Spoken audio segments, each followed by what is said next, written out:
Desde horas tempranas en la capital se conoce de la huida del tirano. Reina un ambiente de confusión en la fortaleza militar de Colombia, donde se rumora se ha formado un nuevo gobierno. Se anuncia un próximo comunicado a través de la radio rebelde del comandante en jefe Fidel Castro.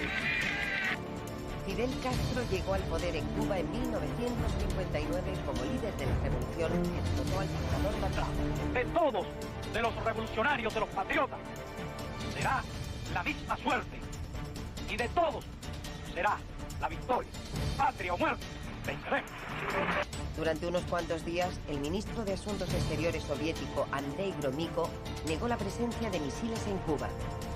Pero los aviones de reconocimiento U-2 confirmaban que 4 bases no solo estaban construidas, sino que ya eran operativas.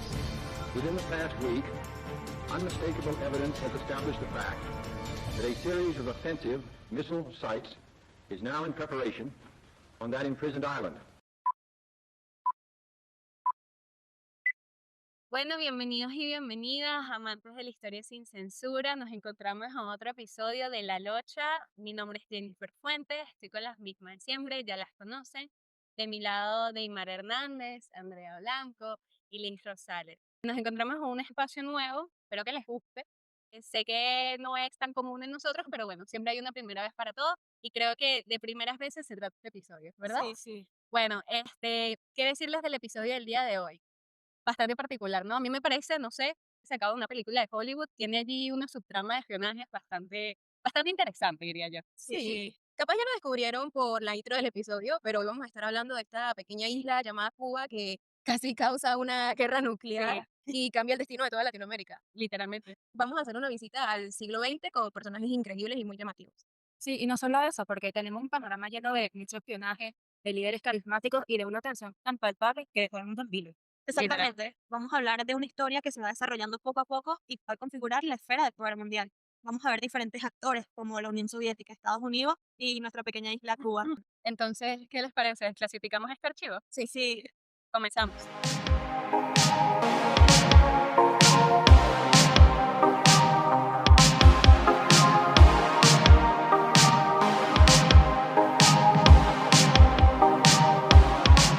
Ok, y para entender este contexto es muy importante saber lo que estaba pasando en el mundo y lo que estaba pasando en Latinoamérica. Sabemos que el mundo en ese momento estaba viviendo las consecuencias de la Segunda Guerra Mundial, estábamos en el proceso de la Guerra Fría, se consideraba el mundo un mundo bipolar, muchachas, liderado por dos ideologías, la comunista de la mano de la Unión Soviética y el capitalismo de la mano de Estados Unidos. Tenemos que acotar que Estados Unidos, como era la potencia dominante en esa época aquí en Latinoamérica, en América, intentaba que no se expandiera el comunismo en este territorio. Claro, al final. Era su región, era la Sí, región que sí. dominaba. Exactamente. Esto lo podemos ver con la doctrina Monroe de América para los americanos o las doctrinas de contingencia que tenía Estados Unidos para evitar que estas ideologías se propagaran por la región. Se puede ver a través del apoyo a muchas dictaduras en Latinoamérica, como fue en el caso de Nicaragua y en el caso de República Dominicana. Sí, pero ¿cómo entra Cuba en todo esto? Ay, déjame que yo te lo explique. Bueno, a diferencia de lo que podría ser el pensamiento popular de que, bueno, Rusia empezó a interesarse por Cuba desde que se declaró socialista. No. El interés por Cuba de parte de la Unión Soviética inició desde mucho antes de que la Revolución cubana se autoproclamara socialista. La viene arrastrando desde antes de 1959. ¿Y por qué? Se preguntarán ustedes. Bueno, Hay un antecedente histórico, sí, claramente. exacto. Se puede ver con la enmienda Platt o en los procesos de independencia de Cuba. Claro, porque estamos hablando de que es una Cuba que está dominada por Estados Unidos en ese momento, aunque tiene esta idea de república independiente. No, Hay una nada. clara interferencia de Estados Unidos en todo lo Exacto. que se refiere a los asuntos e intereses internos que tiene Cuba. Sí, exacto. Entonces, Rusia se involucra, pone sus ojos en la mitad de esta pequeña isla, porque además de el proceso interno que estaba llevando Cuba hacia su revolución, también su ubicación geográfica es muy importante. Estamos hablando de una isla privilegiada. que está a 150 kilómetros de las costas Sí, estadounidenses. de Florida Exacto. está súper cerca en realidad. Es una pieza clave para ese tablero, para Para que se siga configurando Sí. dominó en donde vemos que este mundo existe, está Exactamente. dominado por dos ideologías, un sistema totalmente bipolar, como mencionó mi compañera, y bueno, o sea, efectivamente, Cuba allí tiene un rol primordial en los intereses de la Unión Soviética en seguir ganando adeptos a que se unen a este grupo comunista. Ajá. Exacto. de Ahora bloque. sí. Entonces tenemos esas 2 razones y una tercera, que es lo que la hace aún más atractiva, que es el hecho de que Rusia Hablamos de eso. el hecho de la rapidez con la que Cuba está rompiendo con el orden establecido. Tenemos por un lado el feroz discurso de Fidel Castro, muy icónico, y también el apoyo que está recibiendo este nuevo gobierno, este nuevo movimiento de parte del pueblo, el apoyo popular que está recibiendo. Entonces eso establece a Cuba como un posible actor, un posible aliado estratégico, prácticamente. Entonces entramos a 1960, Ajá. con un dirigente y un estadista muy importante. Anastas Michoacán, ¿no? Exacto. Sí. Él llega a La Habana en 1960 y se monta una exhibición industrial soviética. Se exhibe incluso una réplica del Sputnik y tenemos... Claro, porque había una guerra espacial. Exacto, Claro, claro. precisamente. E incluso tenemos a Fidel Castro y al Che Guevara dándole un tour, prácticamente un tour turístico por la isla. Entonces, aquí se ve la escalada del conflicto algo más allá de geopolítica o algo ideológico, un conflicto tecnológico también. Claro, claro, sí. Por ejemplo, la muestra de la réplica del Sputnik era un símbolo totalmente de modernidad y de ese poderío tecnológico que en ese momento ostentaba Rusia. Entonces, estas demostraciones mandaron una imagen clara, una imagen de comprensión, de amistad entre estas sí, de que dos había una naciones, claro. relación completamente diplomática entre la Unión Soviética y Cuba, lo Sí. cual obviamente va a alertar aquí en Estados Unidos, que está a Claro. pocos kilómetros, como ya mencionamos, y que lo que menos quiere es que el bloque comunista llegue a su continente. Y mucho de este contexto lo vamos a ver en el siguiente clip que se va a empezar a reproducir ahora.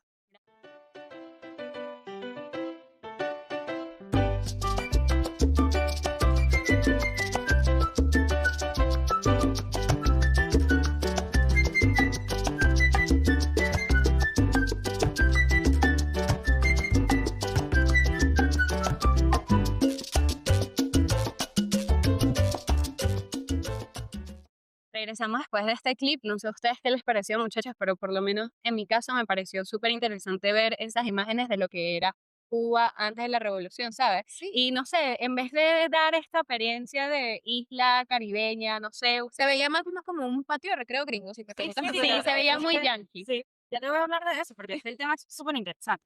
Ok, venimos hablando de Cuba, ¿verdad? Pero para entender lo que fue la filosofía de la Revolución Cubana, debemos primero entender cómo era Cuba antes, o sea, la Cuba de Fulgencio Batista. Para esto nos vamos a imaginar un paraíso tropical. Pero esto no era para todos, esto era nada más para unos pocos. O sea, yo tengo que hablar inglés Sí. para poder Exactamente. disfrutar de Me estos estás privilegios. diciendo que el Exacto. paraíso que me muestran las postales no es real. Eso es lo que me estás queriendo Sí, decir. eso es lo que te estoy Efectivamente. diciendo. O sea, esto era nada más una frase. Estoy decepcionada. Guardaba una realidad oscura. O sea, esto era, sí, bueno, si tú sabías hablar, hello, how are you, te iba súper bien, si no, olvida. Podemos decir que empecemos con Batista.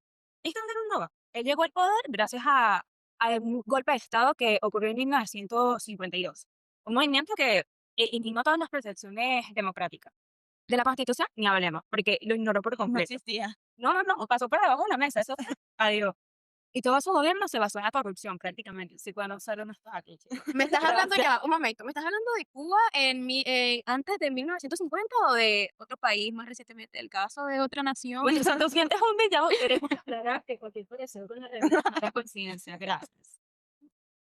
Bueno, como venía diciendo, su gobierno se basó prácticamente en la corrupción. Y de hecho, se puede decir que el dinero circulaba, pero como ya Ok. mencioné, esto nada más iba para ciertos bolsillos. Él, obviamente, sus allegados y la élite que lo apoyaba. Tú podías ver de un lado familias extremadamente ricas con negocios, tierras y de todo lo que te puedas imaginar. Y el resto de la población cubana vive en condiciones miserables, si hablamos con la gente. O sea, era un contraste súper marcado. O sea, habían distintas realidades sociales dentro del país. Sí, Desigualdad muy grande, me sí, imagino. sí, sí. Y de hecho, aquí es donde entra Estados Unidos como un factor, porque marca una influencia que se inclina ya a lo asfixiante en cuanto a la economía y la cultura cubana. Las empresas estadounidenses eran dueñas de las tierras de cultivos, mayormente de las, ¿cómo se dice?, las plantaciones de azúcar. Lo Ajá. que manejaban eso, que en Cuba era un recurso súper importante. Ellos eran los dueños de eso. Ahora, podemos ver que para Estados Unidos esto es un negocio redondo. A ellos les beneficia. Pero ¿qué pasa con el cubano promedio? O sea, imagínense, el salario miserable. Y el trabajo se inclinaba a la esclavitud. No eran trabajadores, eran esclavos prácticamente. Los cubanos en la ruina y los extranjeros en la cima. O sea, Pero sí. esto entonces solamente era por el azúcar. No. O sea, esto no era nada más lo económico. El azúcar o con lo económico, tenía que ver mucho con la cultura. De hecho, los estadounidenses convirtieron a La Habana en su patio de recreo. Esto era conocido como el patio de los estadounidenses ricos. Ellos utilizaban Y todo esto era manejado por la mafia americana. Era como Disneyland del Caribe. Mira, era como Las Vegas. Hoy en día es Las Vegas. Eso era la Era la- Sí, sí. Increíble. Sí, la mafia americana manejaba lo que eran los casinos, los hoteles de lujo y los negocios locales. Tan legales. Sí, no tan legales. Bueno, y de hecho, todo esto era de manos de alguien que... ¿Del El presidente? presidente. ¿De quién más? Eso era una relación de tortilla. Agarrarse un buen pedazo. Con sus pedazos y su quesillo y su... Su gelatina. Su gelatina y también. todo lo que había, ¿no? Entonces, aquí es donde podemos ver el de las cosas, porque imaginemos, este aquí, hoteles de lujo, riquezas, personas millonarias, y ya para eso era miseria, gente sin servicios básicos, Comiendo sin helados. de comida. Y los cubanos veían como su propio país estaba siendo explotado por los extranjeros Claro. y por los intereses que tenía su presidente. Y su presidente no iba por los intereses de ellos. Efectivamente, y eso lo vamos a ver en la siguiente sección. Nosotros habíamos hecho una discutible promesa de que en 1956 seríamos libres o mártires. El 26 de julio de 1953, Fidel lideró un ataque contra el cuartel Moncada en Santiago de Cuba. Esto marcó el comienzo de la lucha armada contra Batista. Tratar de provocar un levantamiento nacional para el derrocamiento de Batista. Caso de no lograrse el levantamiento nacional, o en el caso de que Batista pudiera reaccionar con fuerzas superiores y atacarnos aquí en Santiago de Cuba, la idea nuestra era con las armas del cuartel Moncada marchar a las montañas y librar la guerra irregular en las montañas. Ahora vamos a hablar un poco acerca de cómo se cocinó en esta historia, que creo que también es uno de los puntos que nos trae el día de hoy. Bueno, terminando este clip, nos quedó claro que lo del cuartel Moncada fue un intento fallido. Fidel y sus compañeros terminan presos y la pasaron bastante rudo, he de decirlo. Y una vez Eso fue durante el exilio. No. Ellos fueron apresados y al ser liberados, ellos se fueron al exilio a México. ¿Y cómo logran Ok. configurar todo este proceso para impulsar la revolución estando exiliados? Bueno, escucha, vamos a imaginarnos esto. Es noviembre del 56, ¿ok? Imagínense un yate, el Granma, lleno con 82 guerrilleros, en donde está nada más y nada menos que Fidel, Raúl Castro y el mismísimo Che Guevara. Las joyitas de la revolución. Sí, bueno, desde Tuxpan, Veracruz, hasta Cuba. Ahora bien, fueron 7 días, no fueron nada lindos, de hecho fue un completo desastre. En esos 7 días hubo una tormenta horrible. De paso, el yate se les quedó varado No. y allí no acaba todo, porque es que Batista sabía todo. Entonces, cuando ellos llegan a Cuba, ya Batista los estaba esperando. Fue una emboscada terrible. Fue como una odisea, pero de 7 días. No solamente una odisea, sino que cuando ellos llegan, ¿De cuántos soldados estamos hablando contra un o ejército? sea, eran 82 guerrilleros contra un ejército, y de esos 82 solo lograron sobrevivir 20. Y tú me estás diciendo que una revolución se logró con 20 guerrilleros nada más. Aún no vamos por ahí, Ok. pero allí es cuando la historia se empieza a configurar. ¿Por qué? Porque para protegerse se fueron y se metieron adentro de la Sierra Maestra.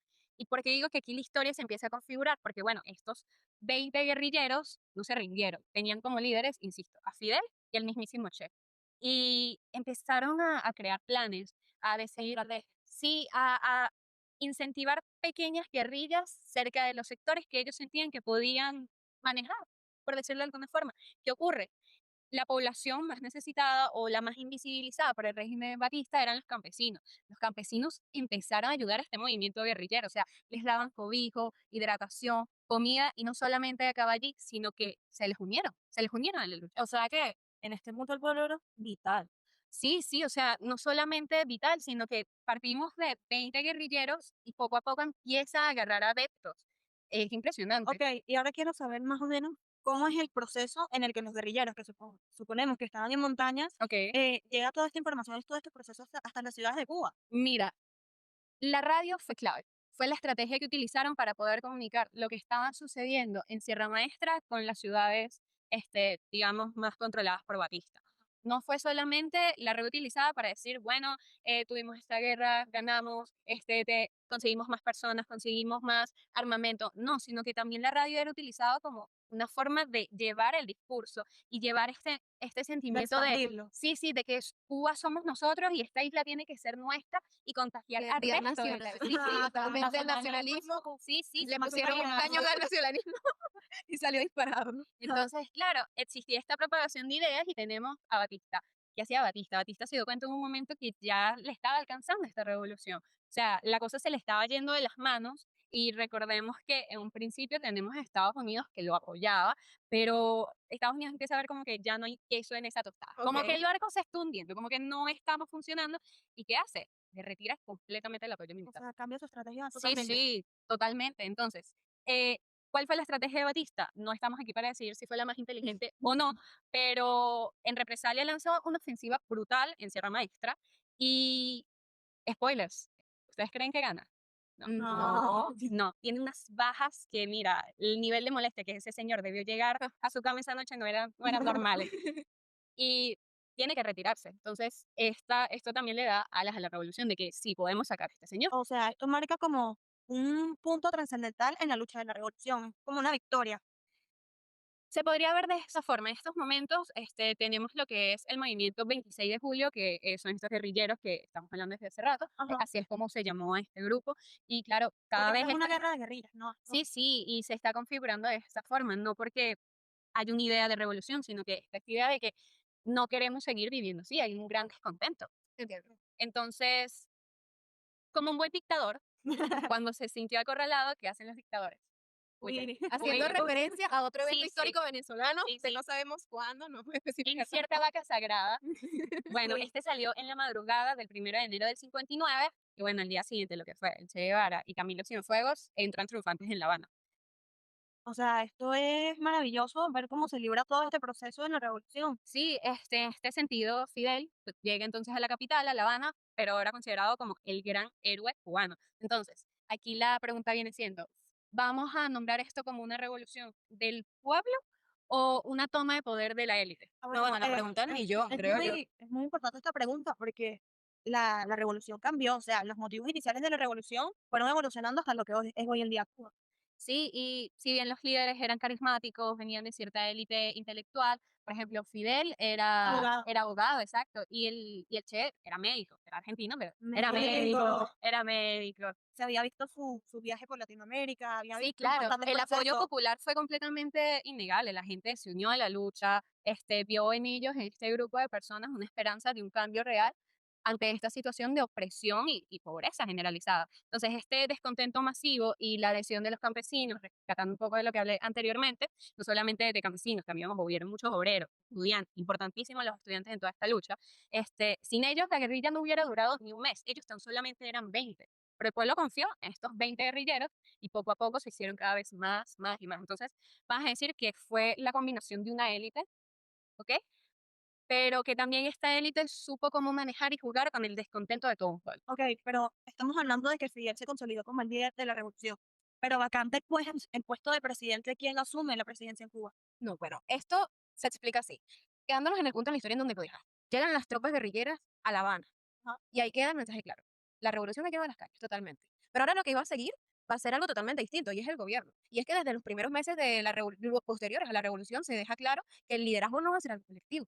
Y sí, como respondiendo a tu pregunta, tenemos a Manuel Urrutia ocupando el puesto de la presidencia en 1959 y luego es reemplazado. Creo, exactamente. Luego es reemplazado por Osvaldo Tórticos. Sin embargo, era evidente para todo el mundo que donde se centraba el mayor poder era en Fidel Castro. Porque él tenía, a pesar de todo, de que no era el presidente, tenía más la Claro, influencia, claro, el apoyo. exacto. La opinión pública estaba a su favor completamente. Fidel nunca necesitó consolidarse ni autoproclamarse como un líder absoluto. Ni no. siquiera hacer una gran campaña. Tampoco. Ya tenía Él ya lo personas tenía. que confiaban en contaba él. Él era el rostro de la revolución. Su Exactamente. discurso era el mejor. Él era la Rose. Entonces, tenemos a Fidel Castro siendo nombrado primer ministro en febrero de ese mismo año y empieza su organización organización institucional prácticamente desde cero. Tenemos que el ejército rebelde deja de ser una fuerza militar y se convierte en la columna vertebral de este nuevo gobierno. Tenemos la muerte total de la vieja régimen. de la vieja Cuba, exacto, de los partidos. En 1965 incluso tenemos el nacimiento del Partido Comunista de Cuba, que venía a englobar tanto al PSP, tanto al Directorio Revolucionario e incluso el Movimiento 26 de Julio. Ajá. Exacto. es verdad. Entonces, también agregado a eso, tenemos que los sindicatos y otras organizaciones de masas empezaron a tomar un punto clave, porque la revolución se estaba intentando que fuera algo más que una transformación O económica. sea, empezaron a adueñarse de los espacios. Claro, Claro. porque se estaba buscando más que eso, no se quería nada más lo económico, se quería una Exacto. transformación simbólica, que se transformara lo cotidiano. Y aquí es cuando se vuelve relevante un breve cruce biográfico, que es el de Rómulo Betancourt y Fidel Ajá, Castro. eso es tremendo dato. Sí, su reunión en Caracas Se en los traemos. 1959. Y no lo sabía, lo escucharon aquí primero. Se hicieron amigos, no mentira. No, eso No es eran un mito, compadres. eso es Me un mito, está friendo. es un mito que se tiene de que ellos por este Exacto. encuentro muchas personas pensaron que se hicieron amigos o que fueron muy amigos, cuando No. no fue así. Totalmente incorrecto. Después, de hecho, hay un quiebre, Exacto. pero no nos adelantemos. Es interesante precisamente porque Fidel Castro y Betancourt se conocieron en el exilio. Y ambos compartían prácticamente las México. mismas ideas en contra tanto del imperialismo como contra la dictadura. Ajá. Sin embargo, los caminos que tomaron fueron totalmente opuestos.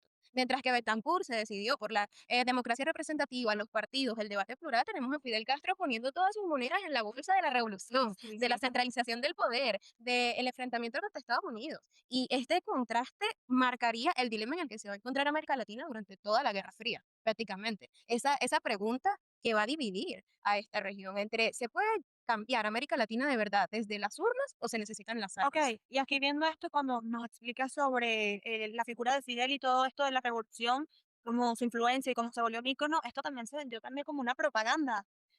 A ver, más que una propaganda, voy a retomar algo que dijiste, que es que tanto Betancourt como Fidel se conocieron en el exilio en México y esto no fue algo al azar. En estos momentos de la historia, México era un patio de recreo para todas estas ideas de izquierda. Claro. ¿Ok?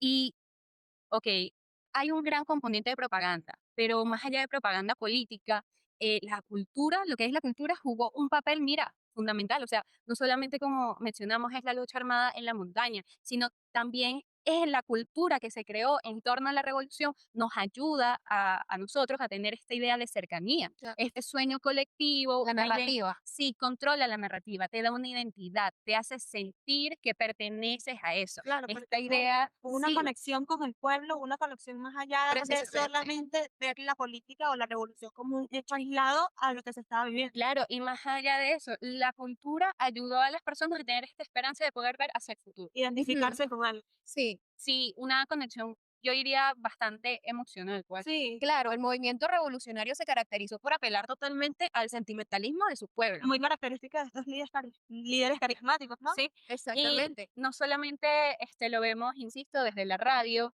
como mencionas anteriormente, sino también las fotografías. Tú ves a estos hombres barbudos, con Sí. ropas sencillas en la montaña y representaban fuerza, representaban pueblo, representaban esta lucha que se estaba llevando en las calles contra la tiranía, contra el imperialismo, contra todo este sistema que oprime y pues que crea grandes desigualdades. Sí, hasta el sol de hoy sigue siendo así. Y Es que si la se mueve montañas, o sea, La la revolución. esperanza, sí, vuelve masa. Era la esperanza. claro, y por ejemplo, una cosa que quiero resaltar aquí es la trova cubana. Yo les voy a ser honesta, yo toda la vida yo escuchando trova cubana y yo no sabía. Yo no sabía, yo lo confieso aquí, pido perdón, ¿Podemos pero poner un poquito de trova? Más tarde lo sí, podemos poner. no, yo creo que se merece, porque qué bonitas letras. Y lo hermoso nos cuesta la vida.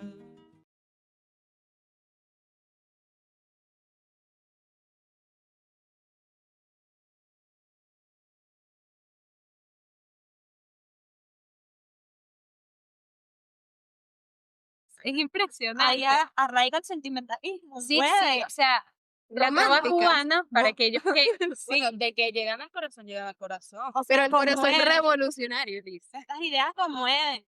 y de hecho, si alguien como yo, haciendo mucho, no sabía que era trova cubana, pues es un género musical y que se usa en estos momentos como una herramienta cultural. Tenemos grandes expositores como artistas como Silvio Rodríguez, Palo Milanés, la canción Ojalá, creo que muchos de aquí la hemos escuchado y capaz, igual que yo, no sabía que eso se llamaba trova cubana y mucho menos sabía todo este contexto histórico. Pero aquí les voy a dar un comentario que nos vincula también con eso, porque estamos hablando de lo cultural y de que todo esto se expandió. La revolución fue algo que se llevó hacia otros lados del mundo y no se ve, se escapó. Durante todo este momento, o sea, de verdad, Nosotros de estamos verdad. metidos en todo. Sí, o sea, hay cuentos de que durante estos años en facultad que tú te parases, en la facultad sí o sí iba a haber, aunque sea 5 estudiantes con una guitarra cantando trova cubana y hablando de revolución, de cambio. Entonces, vemos que estas ideas salieron de Cuba, que se expandieron y que empezaron a dar este aire de hay que cambiar de paradigma. Bueno, y hablamos de la lucha, hablamos de esta lucha social y hablamos del componente cultural, hablamos del componente social, pero no estamos hablando, y quizás a nuestros oyentes les interese saber más sobre la economía. La ¿verdad? economía. Precisamente. Justamente. Sí, es un asunto impactante, de verdad, porque ya yéndonos por el lado económico, las reformas llegaron con una fuerza increíble. En 1959, en mayo precisamente, se establece la reforma agraria. Ahí se expropiaron perdón, Latifundios. latifundios. Es que ya está ahora La la lengua. ya pasan. Sí, sacha de agua. Sí, Se así expropiaron. Vamos a hacer una pausa de hidratación. Se expropiaron latifundios, especialmente a los extranjeros, y también se distribuyeron las tierras. El INRA, no sé si saben qué es el INRA. El INRA es el Instituto Nacional de Reforma Agraria, agraria. porque no tenía un nombre más original. Y te- Explícito, Sí, lo dejó claro. Bueno, se convirtió también en un órgano muy fundamental de esta nueva organización. Las nacionalizaciones pasaron a abarcar bancos, empresas de servicio, el comercio, sí, era el nacimiento precisamente de una nueva economía de corte socialista, aunque para ese entonces no llevaba ese nombre. ¿Qué nombre tenía? No, por ese entonces No, o sea, no se no se consideraba hablaba de sociedad así, de no, socialismo. socialismo. Jamás. Hay que dejar eso claro. Sí, Que tengo entendido es que muchas de estas reformas se hacen es porque se presentan como una necesidad, pero sí, se vende como una claro. idea de un socialismo o algo así. exacto. una Para el pueblo y ideológica. del pueblo para el pueblo. Exactamente. Fíjate que incluso conectándolo con eso, a nivel interno esta reforma fue estupendamente recibida por el campo, porque estamos hablando de un sector que había sido históricamente marginado y que por primera vez estaba teniendo acceso a propiedades, estaba teniendo acceso a créditos. Esto fue una maravilla. Se le iluminaron los ojos al campo. Mientras que en las ciudades el clima era mucho más tenso. Empresarios, profesionales liberales, incluso la clase media, estaban perdiendo sus propiedades.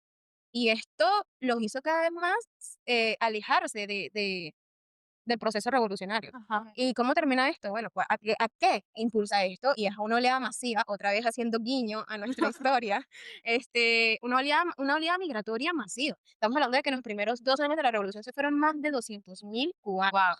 Sí. Y se quedó un gran vacío, tanto técnico como una fractura cultural que hasta el día de hoy se sigue arrastrando en Cuba. Increíble cómo afecta esta migración la mano de obra y directamente la economía cubana. Exactamente. Y desde afuera, la reacción de Estados Unidos fue inmediata y hostil. Washington suspendió la cuota azucarera, uno de los pilares de la economía cubana, y bloqueó crédito, entradas de repuestos y suministros esenciales. La administración Eisenhower dejó claro que no toleraría expropiaciones sin compensaciones. Más tarde, sin embargo, el embargo comercial se convirtió en política oficial y la ruptura diplomática fue solo cuestión de tiempo.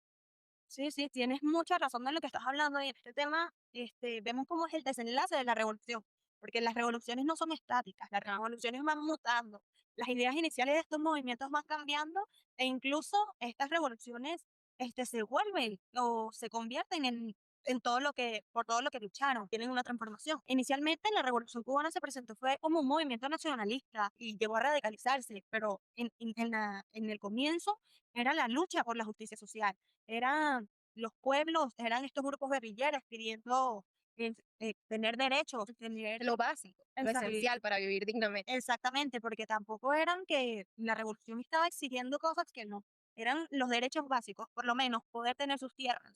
Exacto. Poder tener una propiedad, poder Exactamente. comer, no suena una locura, ¿verdad? No, y eso lo podemos ver en cómo se fue dando la revolución, ya que no fue un proceso de un día para otro. Fue todo este contexto que ya les hemos venido dando que podemos explicar en cómo estaba la sociedad en ese momento. Que claro, o sea, hay que posicionarnos que para entender lo que estaba sucediendo en Cuba antes de la revolución hay que imaginarnos una olla de presión y esta olla de presión iba a estallar en cualquier momento. O sea, no era solo que la gente vivía mal, sí lo hacía, sino Cabe destacar. que sí lo hacía, es la verdad, sino que la dictadura de Fulgencio Batista, que era con mano de hierro, que ejercía su poder de esa forma, propiciaba una represión brutal. O sea, olvídate de las libertades, olvídate de estar en espacios como estos hablando de De ideas, exponiendo críticas, nada de eso se podía ver Sí, en aquella época en Cuba. de decir lo que pensabas, tan sencillo como esto, no se podía hacer. Y si eras opositor o pertenecías a un grupo contrario a las ideas de Batista, pues te iba a ir muy mal, esa es la realidad. Y Batista en estos momentos, hay que retomar lo que hablábamos en el segmento anterior, tomó el poder por medio de un golpe de Estado en el 52 y no le importó ignorar ni pisotear completamente la Constitución cubana, donde favorecía los intereses de Estados Unidos, de una élite, mientras que se presentaba del otro lado de la moneda, del otro lado de la isla, una pobreza completamente generalizada. O sea, tenemos un panorama en donde existe un montón de gente sin trabajo, los campesinos vivían con lo justo, no había tierras de nuevo, no había No había acceso a acceso a médicos. educación, tampoco a la medicina. Entonces, de paso, las grandes empresas extranjeras eran quienes terminaban controlando lo que era el azúcar y el ganado, que eran los mayores La recursos. principal, sí, lo que movía la economía de Cuba. Sí, y al final toda esa corrupción sin límites, esa falta de esperanza, fue gestando este sentimiento, pues, de disgusto enorme, de descontento, y fue todo eso volcándose en un volcán que en un momento iba a hacer erupción, que fue lo que terminó pasando. La gente estaba harta y llegó un momento que dijo, mira, yo no puedo más, dejó la toalla, hasta aquí llegué. Exactamente, estas son una de las principales causas de la revolución. No es solo un movimiento ideológico, o sea, nace debido a las opresiones que estaba viviendo el pueblo cubano. Al descontento que había. Exacto, es una consecuencia del gobierno de Batista. Era la última opción que le quedaba porque ya todas las puertas estaban cerradas, no sabían qué hacer. Lo que pasa es que Exacto. también es como el dicho de, o sea, me quitaste tanto que me quitaste el miedo, o sea, ¿qué me vas a quitar? Muy bueno eso. Es una buena forma de decir. Y todo eso propició lo que venimos hablando, lo que vendría después en los Exacto. próximos años. Y así es como evoluciona, porque empieza con este sentimiento de nacionalismo, de que los cubanos puedan manejar su economía, de que los cubanos encuentren un gobierno que los represente. De que No se como van a Batista, apropiar de su país, porque su país era ya Estados Unidos. exacto, no como Batista que le daba la espalda a su pueblo y sin tener tanta intervención histórica que tenía de Estados Unidos.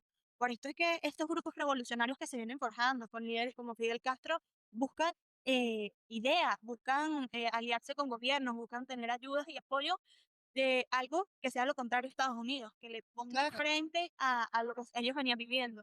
Y es aquí donde ellos encuentran las alianzas con la Unión Soviética. Claro, porque ya que estás hablando de eso, precisamente fue totalmente lo que pasó. Tenemos a una Cuba que está bajo un bloqueo comercial por parte de Estados Unidos, aparte de la tremenda presión diplomática que le estaban ejerciendo. De repente se presenta la Unión Soviética y es Como el una amigo, es luz, el amparo, es es el como refugio, es ese refugio Es la luz al ideológico. final de la Sí, protege. sí, que encontró a su mamá, ese amiguito que era como un pollito que había estado buscando a su mamá por tanto tiempo y lo encontró. fue Fue como, precisamente fue eso. como una luz al final del túnel, Ujú. porque la Unión Soviética le ofrece apoyo, no solo económico, sino militar para que los guerrilleros logren librar esta batalla. Por eso decimos que acá es donde entra más la ideología, porque cuando empieza esta revolución, Fidel Castro no era considerado como marxista o comunista o socialista, no. Nada que ver. Él era un joven abogado interesado en el mundo, en estos temas, en la política. Como cualquier joven universitario. Exactamente, luego tenemos a Che Guevara o a su hermano Raúl Castro, que sí fueron ya llevando más estas ideas del marxismo. Sí, hacia la izquierda. Exactamente, y es donde se llega a la radicalización de estas ideas, a donde se ve una Cuba a lo que es la Cuba actual. Y esto pone en jaque a Estados Unidos, ya que se ve la tensión que había en ese momento. Estábamos en la Guerra Fría y la tensión que... Era palpable, era completamente palpable. Exactamente. llegó- A Estados Unidos no le convenía que como estábamos hablando, por su posición geográfica, Exacto.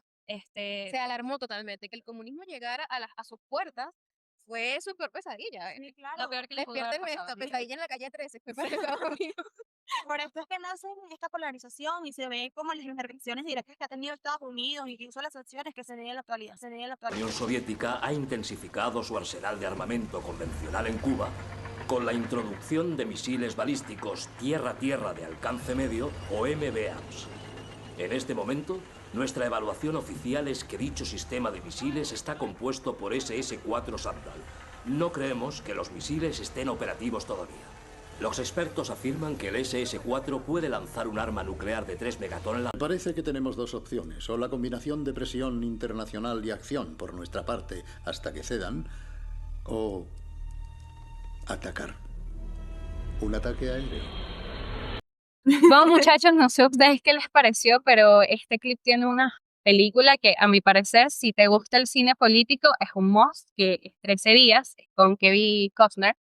Narra un poco de los acontecimientos que les vamos a decir a continuación, pero desde la perspectiva de Hollywood.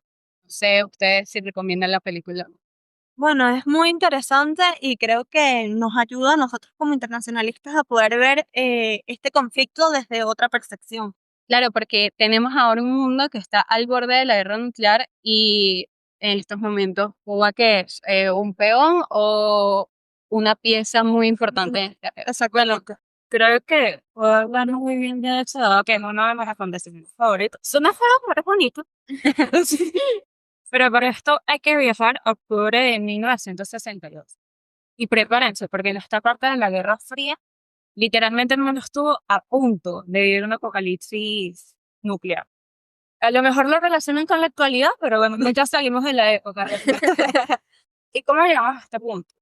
Todo empezó por una foto y terminó con un pacto entre la sombra de dos gigantes. O sea, este conflicto, me estás diciendo que casi llegamos al borde de una guerra nuclear por una foto. Sí. O sea, vimos que Eso iba a es haber mucha exactamente lo que te acción. está diciendo. O sea, vimos que iba a haber mucha acción. Pero para aclarar, fueron fotos aéreas. Yo creo que ya eso como que esclarece un poco. Y es que a mí me estaba mirando, o sea, el U-2 estaba sobrevolando Cuba el 14 de octubre. Ahora, ¿qué ocurre con esto? Que se detectan instalaciones secretas. Ya se podrán imaginar que consiguieron. Consiguieron rampas de misiles soviéticos nucleares. Y esto puso en alerta a Estados Unidos de inmediato. ¿Por qué? Porque los misiles nucleares tenían el alcance de prácticamente todo Estados Unidos. De todo el... No. Sí. De hecho, ahorita podrán ver una foto que voy a pegar acá. Entonces, se podrán imaginar qué pensó el presidente de Estados Unidos en ese momento. Kennedy, ¿no? Sí, John F. Kennedy. O sea, ese hombre el 22 de octubre agarró y hizo una cadena nacional por todo el país. Anunció una cuarentena naval sobre Cuba. No lo mencionó como un bloqueo, porque técnicamente decir que es un bloqueo es un acto para declarar la guerra. Entonces prefirió llamarlo cuarentena. Pero, o sea, una pregunta aquí. ¿Cuál fue la respuesta de los soviéticos entonces? Bueno, ya, déjenme leer, perdonen mi ruso. Nikita Khrushchev. Ah, ok. Aquí estamos hablando de Nikita Khrushchev. Aquí entra Nikita. Sí, aquí entra Nikita. Bueno, Khrushchev para los colegas, Nikita para nosotros. Nikita, líder de la Unión Soviética, no se quedó callado con esto. Él mandó cartas a Kennedy. Unas eran duras, otras eran conciliadoras. Había bastante variedad. Clásico de los rusos. Tienen muy buena escritura. Mientras tanto, los barcos soviéticos navegaban rumbo a Cuba. Y en cualquier momento esto podría explotar, porque el mensaje que dio Kennedy en la cadena nacional fue que ningún barco con armamento soviético podía entrar a la isla. Entonces, ¿cómo se resolvió esto? Para ir ya aterrizando sobre el problema. El momento más tenso llegó fue el 27 de octubre de 1962. ¿Y por qué? Porque un avión estadounidense espía, hay que destacar, el U-2, de hecho, fue derribado sobre Cuba. Y ese día, conocido como el Sábado Negro, el mundo contuvo la respiración. Pero ahí ocurrió algo inesperado. Nikita, nuestro mejor amigo, envió una propuesta. Ustedes prometen no invadir Cuba y nosotros retiramos los misiles. Y eso fue todo. Esto es un buen acto de diplomacia. Que estamos muy bueno. O sea, así no lo... ¿Qué tanto es diplomacia? ¿Qué tanto es una amenaza escondida? Sí, bueno. Bueno, en el ámbito de la negociación. Sí. Entonces, bueno, para contestar tu pregunta, casi fue todo, pero una segunda carta. O sea, ellos no se les acaba el papel, no se les acaban las ideas. No se soltaban, ellos seguían. Algo nuevo que no sea una carta es mucho pedirle algo. Bueno, Nikita le pide a Kennedy que Estados Unidos retire sus misiles de Turquía e Italia. Okay. Entonces, ¿qué ocurre? Kennedy acepta, pero en secreto, para no quedar como un débil ante el mundo. Entonces, el 28 de octubre, Nikita anuncia la retirada de los misiles de Cuba. Y se puede decir que la crisis se evitó por poquito, como el tamaño de un misil se evitó esa crisis. Entonces, bueno, esto fue una locura total. Gracias a esos 13 días se creó el famoso teléfono rojo, que de hecho fue importante porque está conectado entre Washington y Moscú, perdón, en Rusia. Claro, por eso rojo. Ajá, justamente. En esta época no había Twitter, señores. No. Ya con el modelo revolucionario funcionando, Cuba empezó a irradiar influencia. No era solo que ofrecía apoyo a movimientos armados, sino que se convertía en un símbolo. Su narrativa de soberanía, redistribución y resistencia al imperialismo conectaba con millones de jóvenes en América Latina, África y Asia. Y ahí entra el Che Guevara, no solo como ministro o comandante, sino como ícono cultural. El guerrillero heroico, como lo llamaba Fernández Martínez Heredia, se volvió imagen internacional. Cuba lo enviaba a foros globales, a misiones militares, a recorridos diplomáticos. Su presencia en el Congo y en Bolivia marcó el esfuerzo cubano para expandir una revolución de vocación global.